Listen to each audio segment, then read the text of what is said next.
کچھ مفتاح بنتے ہیں شر کی. نبی صلی اللہ علیہ وسلم نے فرمایا کہ کچھ لوگ ایسے ہیں جو مفتاح بنتے ہیں, دروازے کھولتے ہیں شر کے اور خیر کے دروازے بند کرتے ہیں. سب سے پہلے شر کا دروازہ کھولنے والا ابلیس, گناہ کا راستہ دکھانے والا.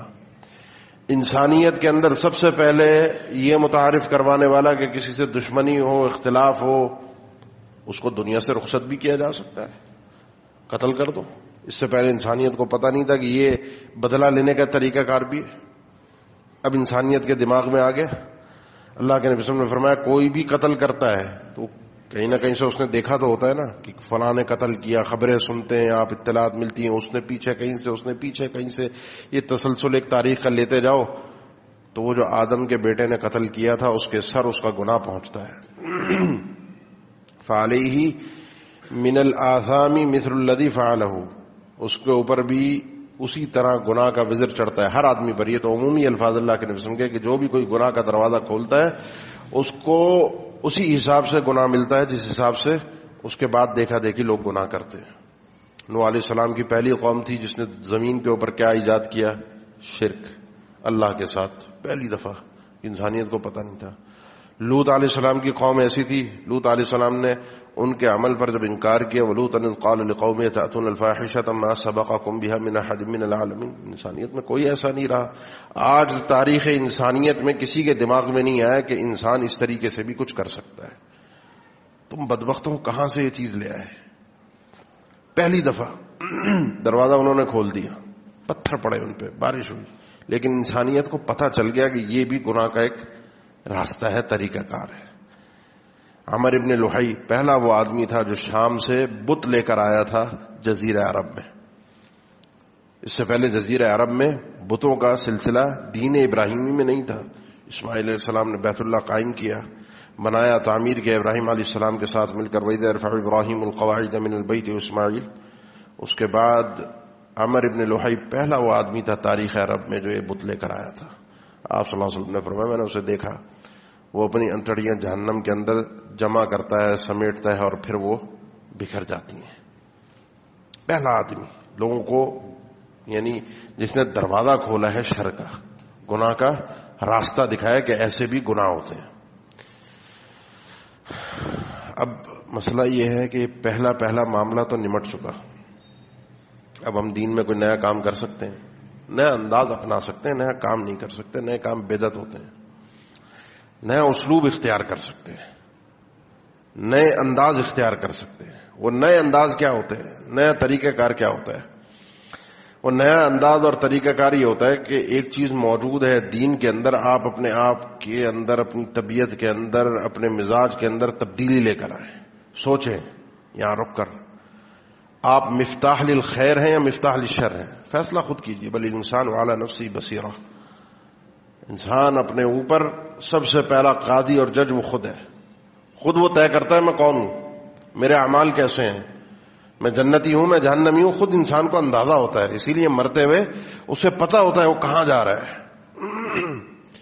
طے کیجیے, اپنے آپ سے پوچھئے کہ میں لوگوں کے لیے مصیبت اور وبال تو نہیں ہوں, میری وجہ سے لوگ پریشان اور اذیت میں تو نہیں رہتے, میری وجہ سے میری بیوی کو الجھن تو نہیں ہوتی میرے گھر جانے سے, وہ کانپتی تو نہیں ہے, میری وجہ سے میری اولاد, ان کی خوشیاں, ان کے چہرے پہ مسکراہٹ ختم تو نہیں ہو جاتی, میری وجہ سے میرا پڑوسی تنگ تو نہیں ہے, وہ پریشان تو نہیں ہے, میری وجہ سے میرے خاندان کے لوگ اپنی خوشیاں بھول جاتے ہیں جب ان کے گھر کوئی خوشی ہوتی ہے اور وہ مجھے بلاتے ہیں اور میں جا کے وہ فساد ڈال کے آتا ہوں.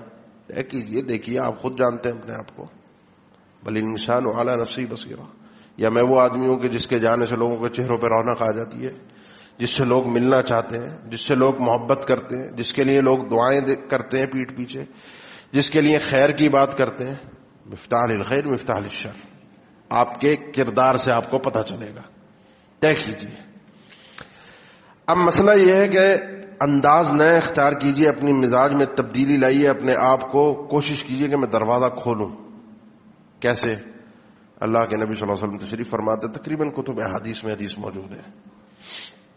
یمن سے کچھ لوگ آئے, پھٹے ہوئے کپڑے تھے جسم پہ, حالت بہت بری تھی, بھوک اور تلواریں لٹکی ہوئی تھیں. آپ صلی اللہ علیہ وسلم محفل میں اچھے انداز میں بیٹھے تھے، ان کو دیکھ کر آپ کے چہرے کا رنگ تبدیل ہو گیا. ایک صحابی یہ چیز بھانپ گیا کہ اللہ کے نبی صلی اللہ علیہ وسلم پریشان ہو گئے. وہ اٹھے، خاموشی سے گئے گھر سے، چند کھجور لائے، نبی صلی اللہ علیہ وسلم کے سامنے رکھی کہ اللہ کے نبی یہ ان لوگوں کے لیے ہے. یہ ایک کو دیکھ کر پیچھے جو سارے تھے نا وہ سب اٹھے، کوئی کچھ لا رہا ہے، کوئی کچھ لا رہا ہے. تھوڑی دیر میں 2 ڈھیر اللہ کے نبی صلی اللہ علیہ وسلم کے سامنے موجود تھے، ایک اناج کا، ایک لباس کا. آپ صلی اللہ علیہ وسلم کا چہرہ کھل اٹھا، آپ مسکرا اٹھے. ان کی حاجت مندوں کی ضرورت پر، حالانکہ صدقہ بدعت نہیں ہے، صدقہ کوئی نیا کام نہیں ہے، صدقہ موجود ہے. بس اس موقع پر مفتاحی آدمی بنا، اس نے راستہ دکھایا، دروازہ کھولا کہ بھائی یہ ضرورت مند ہے، اس کے لیے اس کے ساتھ تعاون کرو. اس نے دروازہ کھول دیا، پیچھے جتنے لوگ لے کر آئے. آپ نے فرمایا من سن فی الاسلام سنۃ حسنہ فلہ اجرھا واجر من عمل بھا. جو شخص اس طریقے سے راستہ کسی کو دکھا دیتا ہے، اسلام میں نیا طریقہ، نیا انداز، نیا اسلوب عبادت کی نئی جھلک دکھا دیتا ہے، وہ اس کو اپنی نیکی کا اجر بھی ملتا ہے، اور بعد میں جتنے لوگ اس کی دیکھا دیکھی، اس کا راستہ دکھانے کے بعد اجر عمل کرتے ہیں، ان سب کی نیکیوں کے برابر اس آدمی کو بھی اجر ملتا ہے، اور اس کی نیکیوں سے کچھ کمی نہیں کی جاتی. اور اگر برائی کا دروازہ کھولتا ہے، فرمایا وہ بھی اسی طریقے سے ہے، اس کو اپنی برائی کا گناہ بھی ملتا ہے، اور پیچھے آنے والے جتنے لوگ ہوتے ہیں ان سب کے آثام کو اپنے سر لاتا ہے، وبال کو لاتا ہے، ان کے گناہ ان کے سر باقی بھی رہتے ہیں. سوشل میڈیا کا، موبائل کا دور ہے، ہم اپنے اثرات چھوڑ کے کتنے گانے والے، ناچنے والے دنیا سے چلے گئے، مر گئے، کھپ گئے. بلکہ اس دور میں مرے جس دور میں موبائل، سوشل میڈیا، انٹرنیٹ نام کی چیز موجود، آج تک ان کے گانے، فلمیں، ڈرامے، گندی باتیں، غلیظ باتیں، شرکیہ باتیں، فضول بکواسات نیٹ کے اوپر موجود ہیں. چلے جا رہا ہے. مغلاق للخیر اور مفتاح للشر بن گیا یہ آدمی. اور کتنے ایسے بھی گزرے جو نیکیاں کر کے گزر گئے، ان کی نیکیاں محفوظ رہیں، آج دنیا دیکھ رہی ہے. آپ دیکھیے آپ کس طرح کا دروازہ کھول کر جا رہے ہیں، پیچھے کیا آثار چھوڑ کے جا رہے ہیں، آپ نے خود طے کر